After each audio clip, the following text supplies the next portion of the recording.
ನನ್ನ ಜೊತೆ ಒಂದು ನೈಟ್ ಸ್ಪೆಂಡ್ ಮಾಡ್ತೀಯಾ, ನನ್ನ ಜೊತೆ ಒಂದು ನೈಟ್ ಮಲ್ಕೊತೀಯಾ, ನನ್ನ ಫಿಸಿಕಲಿ ಹೆಲ್ಪ್ ಮಾಡ್ತೀಯಾ. ಸೊ ಆಗ ನಾನು ನಿನಗೆ ಫೀಸ್ ಕಟ್ತೀನಿ. ಸೊ ನೀನು ನನಗೆ ದೈಹಿಕವಾಗಿ ಸಹಕಾರ ಮಾಡಿದ್ರೆ ನಿನ್ನ ಲೈಫ್ ಲಾಂಗ್ ನೀನು ಎಷ್ಟು ತನಕ ಓದ್ತೀಯೋ ಅಷ್ಟು ತನಕ ನಾನು ನಿನಗೆ ಹೆಲ್ಪ್ ಮಾಡ್ತೀನಿ. ಸೊ ಅದೇ ರೀತಿ ನಿನ್ನ ಕಷ್ಟದಲ್ಲಿ ನಾನು ಪಾಲ್ಗೊಳ್ತೀನಿ, ನಿನ್ನ ಕಷ್ಟಕ್ಕೆ ನಾನು ಹಾಕ್ತೀನಿ.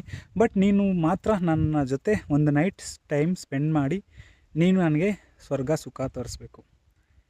ಈ ರೀತಿ ಹೇಳಿರೋ ಭೂಪನ ಹೆಸರು ಬಂದು ಉದಯ್ ಪೂಜಾರಿ ಅಂತ. ಸೊ ಉದಯ್ ಪೂಜಾರಿ ಇವನು ಒಬ್ಬ ಬಜರಂಗ ದಳದ ಕಾರ್ಯಕರ್ತ, ಸದಸ್ಯ, ಉನ್ನತ ಮಟ್ಟದಲ್ಲಿರುವಂಥ ಒಂದು ವ್ಯಕ್ತಿ.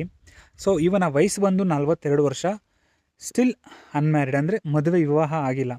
ಸೊ ಈ ರೀತಿ ಯಾರೆಲ್ಲ ಹೆಣ್ಮಕ್ಳು ಅವನ ಹತ್ರ ಸಹಾಯ ಮಾಡಿ ಕೇಳ್ಕೊಂಡು, ಲೈಕ್ ಸಹಾಯ ಕೇಳಕ್ಕೆ ಹೋದರೆ ಅವನು ತನ್ನ ಒಂದು ದುಡ್ಡು